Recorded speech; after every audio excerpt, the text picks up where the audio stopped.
Shabbat Shalom, everybody. We're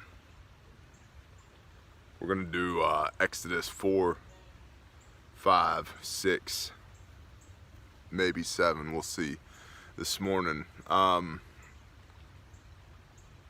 First things first, kind of I guess confession time or accountability time here.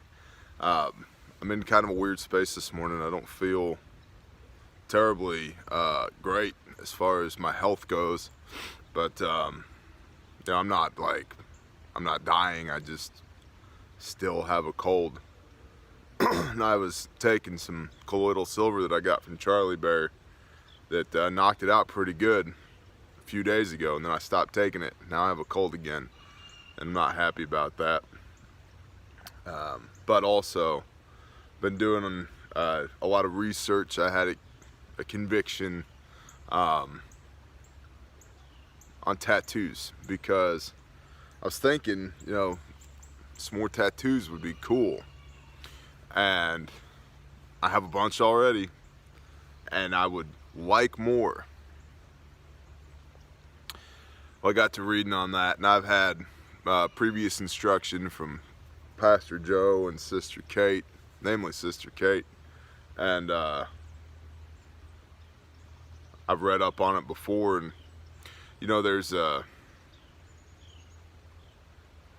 line, Old Testament, I believe it's Leviticus, making marks upon your body for the dead. Don't cut your body for the dead, and don't make marks upon your body. So my interpretation was, well, as long as your tattoos are not for the dead, you're good. Yeah, that's not the case. Not based upon my current interpretation. And I was watching Zach Bauer at New to Torah on that as well. And long and short, making cuts on your body, don't cut your flesh.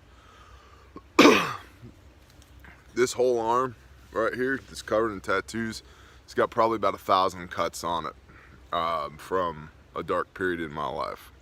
Because sometimes feeling something is better than feeling nothing, even if that something is just pain. And when you're well acquainted with pain, sometimes when there isn't any, you feel like there ought to be. So these are long since physically healed scars, but I was giving all that up to the Father this morning, repenting for cutting my flesh and for these tattoos that I have. And my tattoos are not friendly tattoos. They're not Mickey Mouse. They're not, dancing bears. They're, I got them while I was drumming in a metal band. And so we'll just leave it at that. So I'm in this weird kind of headspace and heart space this morning that getting out of my own way and letting the Father drive the bus, and being repentant of heart for things that I've done in the past that I shouldn't have done, that even if I didn't know that I shouldn't have done them, I did. And let's be logical. There's a part of you that knows when you do these things that you shouldn't be doing this, but you do it anyway. You transgress the law, transgress the will of the Father. So that's just where I'm at this morning. So now that we've had our usual 4 or 5 minute long intro that has nothing to do with what we're going to talk about, let's jump into what we're going to talk about. So if you'd flip to Exodus, Shemot,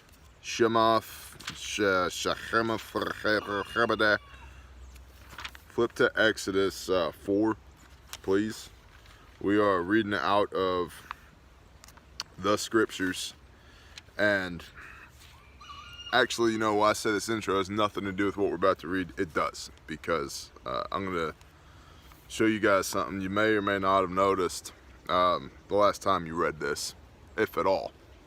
So, and if you notice that there's a rifle butt right here, that's because there's 3 dogs running around that aren't my dogs, and they eat my chickens. So I've had about enough of that. 4. And Moshe answered and said, if they do not believe me nor listen to my voice and say Yahweh has not appeared to you, basically saying, what if they don't believe me, right? And Yah said to him, what is it in your hand? And he said, a rod. And he said, throw it on the ground. Yah said, throw it on the ground. So he threw it on the ground, and it became a serpent. And Moshe fled from it. And Yahweh said to Moshe, reach out your hand and seize it by the tail. So he reached out his hand and took hold of it, and it became a rod in his hand. So that they believe that Yahweh Elohim of their fathers, the Elohim of Abraham, of the Elohim of Isaac, and the Elohim of Jacob has appeared to you. And Yahweh said to him again, now put your hand in your bosom. And he put his hand in his bosom, and when he took it out, and see, his hand was wet, leprous like snow. Chicken issues. Stand by. Sorry about that. Let's pick up where we left off, kinda. My bookmark's in the wrong place. Perfect. Alright. Now put your hand to your bosom. And he put his hand to his bosom, and when he took it out, and see, his hand was leprous like snow. And he, Yahweh, said, put your hand in your bosom again. So he put his hand in his bosom again and drew it out of his bosom, and see, it was restored like his other flesh. So the signs are the rod and the leprous hand, okay? And it shall be, if they do not believe you nor listen to the voice of the first sign, they shall believe the voice of the latter sign. And it shall be, if they do not believe even those 2 signs or listen to your voice, that you shall take the water from the river and pour it on dry land, and the water which you take from the land shall become blood on the dry land. 3 signs. The staff, or the rod, the leper's hand, and water into blood. Thank you, my laird and my lady. And Moshe said to Yahweh, O Yahweh, I am not a man of words, neither before nor since you have spoken to your servant, for I am slow of speech and slow of tongue. And Yahweh said to him, who has made man's mouth, or who makes dumb, or deaf, or seeing, or blind? And is it not I, Yahweh? And now go, and I shall be your mouth and teach you what to say. I will give you the words, bro. Quit worrying. Just go do it. There's a huge lesson in there for all of us. Well, I don't really know what to say. Just go, do, start talking. The Father's words will flow. But he said, Moshe said, O Yahweh, please send by the hand of him who you would send. Not me. Please, not me. And the displeasure of Yahweh burned against Moshe, and he said, is not Aaron the Levite your brother? I know that he speaks well, and see, he is also coming out to meet you. And when he sees you, he shall be glad in his heart. And you shall speak to him and put the words in his mouth. And I am with your mouth and with your mouth and with his mouth, and I shall teach you what to do. Don't worry, I'm sending you your brother Aaron, and I'll instruct both of you. And he shall speak for you to the people. And it shall be that he be a mouth for you, and you shall be an Elohim for him, or a mighty one for him. Small e, Elohim. So it is possible for people to be referred to as Elohim, a mighty one. There's a whole lesson in that as well, but that's literally the word small e, Elohim, right there. Okay. For you, and take this rod in your hand with which you shall do the signs. Oh my gosh, not the best words. And take this rod in your hand with which you shall do the signs. Then Moshe went and returned to Yether, which is like, it's a title meaning excellency, like Jethro or Jethro or whatever. It's like went and returned to the Baron or the boss, or like it's a title. His father-in-law, and said to him, please let me go and return to my brothers who are in Mitzrayim to see whether they are still alive. And Jethro, Yether, and that guy said to Moshe, go in peace. So, mini teaching right here, right? This dude has a call from the Most High. Moshe does. He's still got business to attend to here in the temporal world, okay? And his father-in-law has been good to him, right? Brought him in, gave him a wife, you know, took him under his wing, got him into the family business. Like, he's been good to him. But, you know, it would not be good for Moshe, even with this calling that he has from the Most High, to abandon his temporal responsibilities, right? So he goes to his father-in-law, like, hey, man, can I go do these things? And he's like, yeah, man, go in peace, not a problem, right? All right, and Yahweh said to Moshe, in Midian, go return to Mitzrayim, to Egypt, for all the men are dead who sought your life. The people you were worried about before, they're all dead. Don't worry about it. So Moshe took his wife and his sons and set them on a donkey, and he returned to the land of Mitzrayim. And Moshe took the rod of Elohim in his hand. And Yahweh said to Moshe, as you go back to Mitzrayim, see that you do all those wonders before Pharaoh, which I have put in your hand. But I am going to strengthen his heart, so he does not let the people go. And you shall say to Pharaoh, thus says Yahweh, Israel is my son, my firstborn.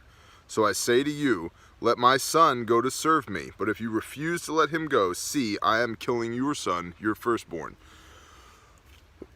Excuse me. So basically, what the father is telling Moses here is, tell Pharaoh, Israel is my firstborn. These are my people. You can let my firstborn go. If you don't, I, Yahweh, will take your, Pharaoh, your firstborns. You pick. What do you want? You can give me my firstborn so they can go to the wilderness and worship me, or I can take your firstborn. You pick. And Moshe has the authority of Yah. He has the rod, he has the leper's hand, and he has the blood in the water, right? And he's going to meet up with Aaron, who's going to be his mouthpiece, because Moses is slow and thick of tongue. So, and it came to be on the way in a lodging place that Yahweh met him and sought to kill him. Now this is a very contentious piece of scripture here. There's a lot of interpretation on this. I'm going to give you my limited understanding as Brother T, not Pastor T, or you know, whatever. Okay. Yah met Moshe and his family at the lodging place on the way, right in between Midian and Mitzrayim, to kill him. Why? Context is king. And sought to kill him. And Zipporah, Moshe's wife, took a sharp stone and cut off the foreskin of her son and threw it at his feet, and said, you are indeed a bridegroom of blood to me. The covenant of Abraham is what? The Abrahamic covenant. Anybody remember? I'm listening. Yep. Circumcision. Moshe, his wife, was a Midian. He was unequally yoked. His son was not circumcised. Here goes Moshe, and this is me, okay? This is not like, I'm not a Bible scholar, this is me. Here goes Moshe to do the Father's work. Major work for the nation of Israel, right? Big deal, what he's about to undertake. And his own house isn't in order. So the father sought to kill him. Now, there's some teachings that Moshe indulged his wife, who was a Midian, right? And she in turn indulged their son, and so he had not yet been circumcised. Okay? Who knows if they ever had plans to do that? But the covenant, right, between the father and his people, Abrahamic covenant, is circumcision.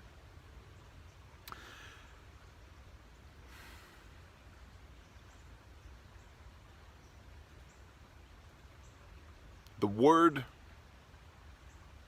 for covenant in Hebrew is brit, which means to cut. To cut a deal, right? There's blood. There's always blood when you make a covenant, which is why the renewed covenant, the Brit Hadashah, the New Testament, is all because of the blood of the Messiah. He is the mediator of the new covenant, Hebrews 8:8. Renewed covenant, Hebrews 8:6, Yeshua is mediator. Hebrews 8:8, there will be a renewed covenant, not new, renewed covenant. Jeremiah 31:31 through 33 from the Septuagint. It's a bad translation into Hebrews. And then Hebrews 8:10, the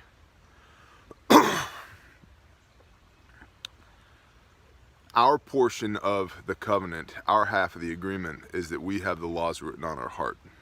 And as a brother of mine has said to me recently, the reason they're written on our heart is because, unlike in this book, we can't just set it down and walk away. They're written in our heart. So there's always blood when a covenant is made. Okay? Brit, to cut. And the covenant between Abraham and the Most High was the cutting of the foreskin, the circumcision, as a sign between the nation of Israel and the Father, that they were his peculiar people, his set-apart people. So I bring this up because I said earlier in the intro that it had nothing to do with what we were going to talk about. Yet here I was literally carrying around temporal scars from cutting and blood that I had not repented over. About to be engaged in the Father's work, talking to y'all about this Bible. Now, I'll never put myself anywhere in the same county as Moshe and Aaron. They are like pillars of the faith, right? We don't revere people, we revere the creator of people. But we can at least acknowledge that these guys did the work, man. We wouldn't be here without them, right? So, but yet here I am, trying to read the Father's words to you in a language you can understand, speak to you in a way that you can understand his words for you, and my house is out of order. I haven't repented for these things. Well, I have as of this morning, and it's put me in a very interesting place. So, when you cut a deal, there is blood. And that is the Hebrew way of doing business. When you make a covenant forever, which they are forever sealed in blood. And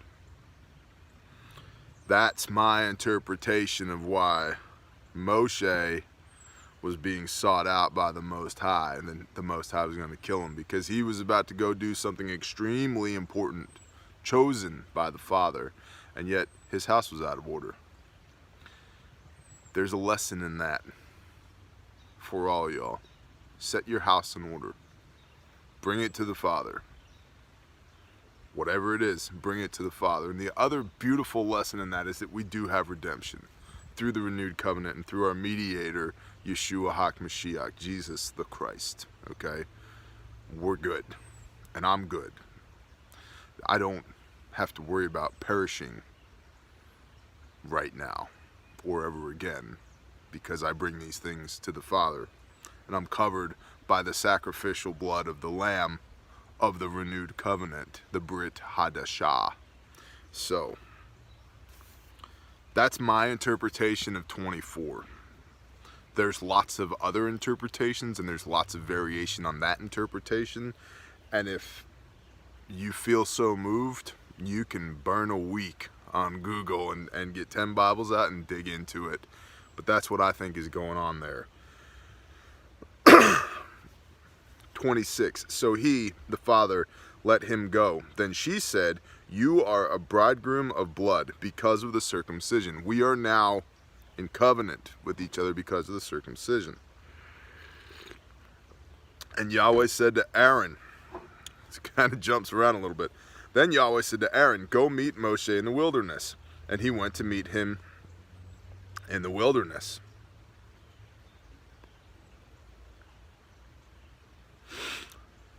And he went and met him on the mountain of Elohim and kissed him. And Moshe then told Aaron all the words of Yahweh who had sent him and all the signs which he had commanded him.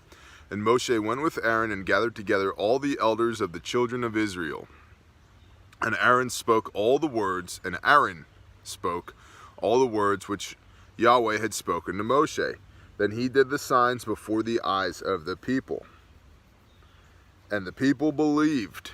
And they heard that Yahweh had visited the children of Israel, and that he looked on their affliction, and they bowed their heads and did obeisance. Obeisance. They genuflected to the Most High. They bowed their heads and obeyed.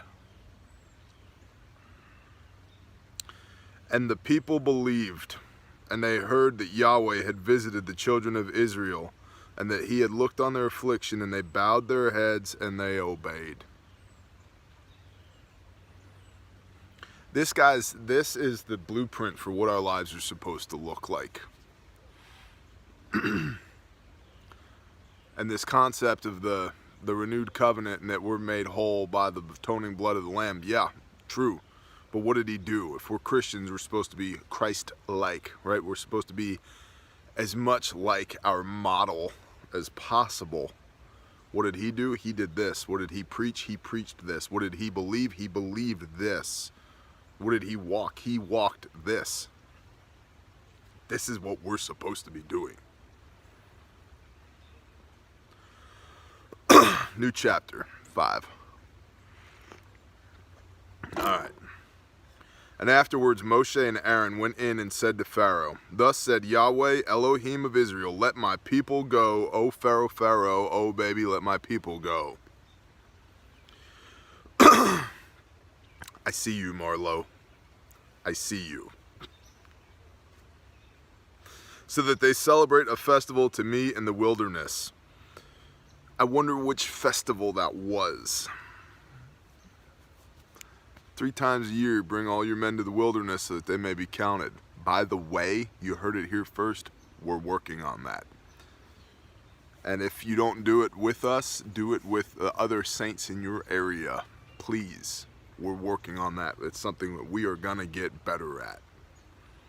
For real. For real, for real. Like, the thesis of my life, the book says do it, you do it. Well, the book says do it, so we're going to do it. And Pharaoh said, Who is Yahweh that I should obey his voice and let Israel go? I do not know Yahweh, nor am I going to let Israel go. And they said, The Elohim of the Hebrews has met with us. Please let us go 3 days' journey into the wilderness and slaughter to Yahweh our Elohim, lest he fall upon us with pestilence or with the sword. Let us do these things or he's going to jack us up, Pharaoh. But the sovereign of Mitzrayim said to them, Moshe and Aaron, why do you take the people from their work? Get back to your burdens. It's like you're going to... Listen, you're going to totally jack with my labor utilization. My accountant is not going to be happy about this. I can't do it. I can't do it. We got deadlines, okay? And Pharaoh said, See, the people of the land are many now, and you make them cease from their burdens. And the same day Pharaoh commanded the slave drivers of the people and their foremen, saying, You know you are no longer to give the people straw to make bricks as before. Let them go and gather straw for themselves. He basically says, look, y'all have too much free time. So we're not going to bring you the materials to make bricks anymore. Now you got to go get them yourself, including the straw. And lay on them the required amount of bricks which they made before, and do not diminish it. You still have to produce the same amount of work, but now you got to go get straw for yourself. For they are idle. That is why they are crying out, saying, Let us go and slaughter to Elohim. Let more work be laid on the men so that they labor in it and not pay attention to words of falsehood. Gentlemen, I'm going to say this again, but I want you to put this context in your mind. What are you busying yourself with? And understand here that Pharaoh's interpretation of falsehood is different from our interpretation of falsehood. Let more work be laid on the men so that they labor in it and not pay attention to words of falsehood. I would insert words of truth, the word. And the slave drivers of the people and their foremen went out and spoke to the people, saying, Thus said Pharaoh, I do not give you straw. Go take straw for yourselves wherever you find it, for your work shall not be diminished. You have to have the same amount of output, but you also have to get your own straw. And the people were scattered in all the land of Mitzrayim to gather stubble for straw. And the slave drivers were hurrying them on, saying, Fulfill your actions, your daily matters, as when there was straw. Get on with it. You need to do the same amount of work you're doing as when there was straw, but now there's not straw. Also, the foremen of the children of Israel, whom Pharaoh's slave drivers had set over them, were struck and were asked, Why have you not fulfilled your law in making bricks both yesterday and today as before? And the foremen of the children of Israel came and cried out to Pharaoh, saying, Why do you treat your servants this way? So now the slave drivers are coming to the lead Hebrews going, struck. Okay, they're beating them up. Okay, and they're asking him, why don't you have as many bricks as you used to have? Sounds kind of like the mob, right? But Tony, I'm not good for it. I told you I can't do it. You're gonna do it, Billy. Right? So, point being,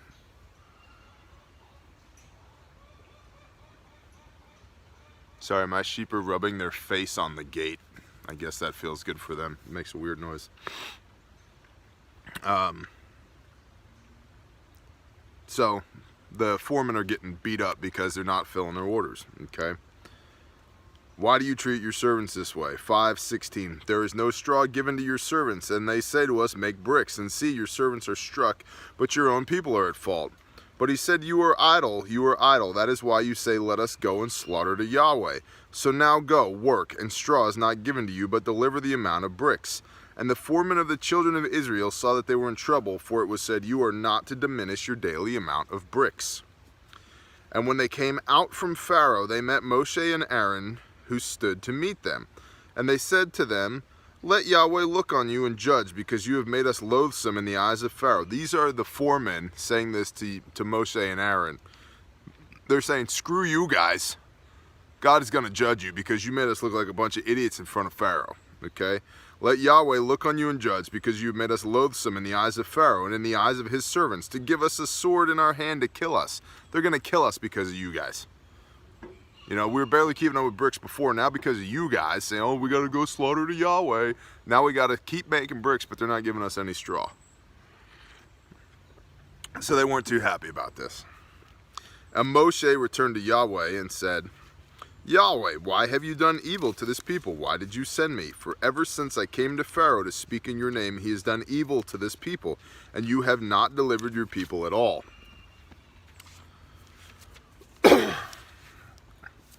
6.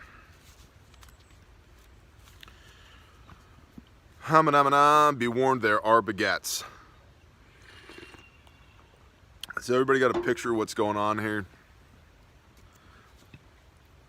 And Yahweh said to Moshe, now see what I do to Pharaoh, for with a strong hand he is going to let them go, and with a strong hand he is going to drive them out from his land. He's like, look, I'm hardening his heart. When he does let you go, he's going to let you go. Like, I'm basically going to make you a pain in his butt, okay? And Elohim spoke to Moshe and said to him, I am Yahweh, and I appeared to Abraham, to Isaac, thank you, wind, to Jacob as El Shaddai. Now there's some words right there. And I appeared to Abraham, to Isaac, and to Jacob as El Shaddai. And by my name, Yahweh, I was not known to them. Was I not known to them? And by my name, Yahweh, was I not known to them. They know who I am, okay? He's establishing his bona fides with Moshe here. He's like, look, bro, your ancestors, I'm the same guy. I'm the same God. And I also established my covenant with them to give them the land of Canaan, the land of their sojournings in which they have sojourned. And I have also heard the groaning of the children of Israel, whom the Mitzrites are enslaving, and I have remembered my covenant. Imagine that. Say therefore to the children of Israel, I am Yahweh, and I shall bring you out from under the burdens of the Mitzrites, and shall deliver you from their enslaving, and shall redeem you with an outstretched arm and with great judgments. and shall take you as my people, and I shall be your Elohim, and you shall know that I am Yahweh, your Elohim, who is bringing you out from underneath the burdens of the Mitzrites. And I shall bring you into the land which I swore to give to Abraham, to Isaac, and to Jacob, to give it to you as an inheritance. I am Yahweh. And Moshe spoke thus to the children of Israel, but they did not listen to Moshe because of shortness of spirit and from hard slavery. But they did not listen to Moshe because of shortness of spirit and hard slavery. Police yourselves, just as I need to police myself, that we are not short in spirit. We're subjecting ourselves to hard slavery and not hearing the words of the Most High. And Yahweh spoke to Moshe, saying, Go in, speak to Pharaoh, sovereign of Mitzrayim, the king of Egypt, and let the children of Israel go out of this land. And Moshe spoke before Yahweh, saying, The children of Israel have not listened to me, and why would Pharaoh listen to me? For am I of uncircumcised lips? He's like, I'm not an Egyptian. Right? Pharaoh's not going to listen to me. I'm not an Egyptian. Am I not of uncircumcised lips?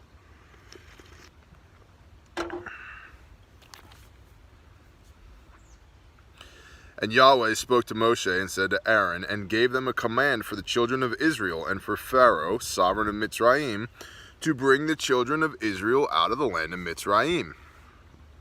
These are the heads of their fathers' houses. Guys, listen, we are going to plow from 14 to 25. Are you ready? And go.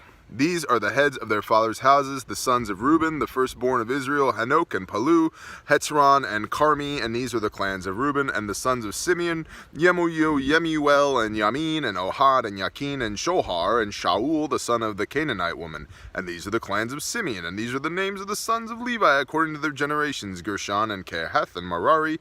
And the year of the life of Levi were 137, and the sons of Gershon, Libni, and Shimi, according to their clans, and the sons of Kehath, Amram, and Yichar, and Hebron, and Uziel, and the years of the life of Kehath were 133, and the sons of Merari, Mahali, and Mushi, and these are the clans of Levi according to their generations.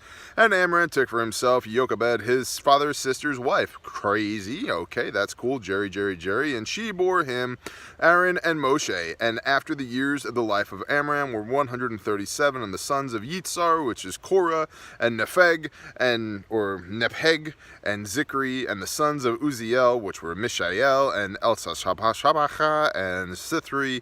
Aaron took to himself Elisheba, daughter of Amadimadabad, and sister Amadimajab? Okay, sister of Nashon as wife, and she bore him Nadab and Abihu, and Eleazar, and Ithamar, and the sons of Korah, Asir, Elkanah, and Abiasaph, and the clans of the Korites. And Eleazar, Aaron's son, took for himself one of the daughters of Putiel as wife, and she bore him Phinehas, and these are the heads of the fathers of the Levites according to their clans. This is Aaron and Moshe, to whom Yahweh said, Bring out the children of Israel from the land of Mitzrayim according to their divisions. They were the ones who spoke to Pharaoh, sovereign of Mitzrayim, to bring out the children of Israel from Mitzrayim. This is Moshe and Aaron. And it came to be, they're establishing their, what do I want to call it? Their family tree, basically, their genealogy, okay? Saying, look, we came from the house of Levi and this and that and yada yada, okay? We're legit, okay?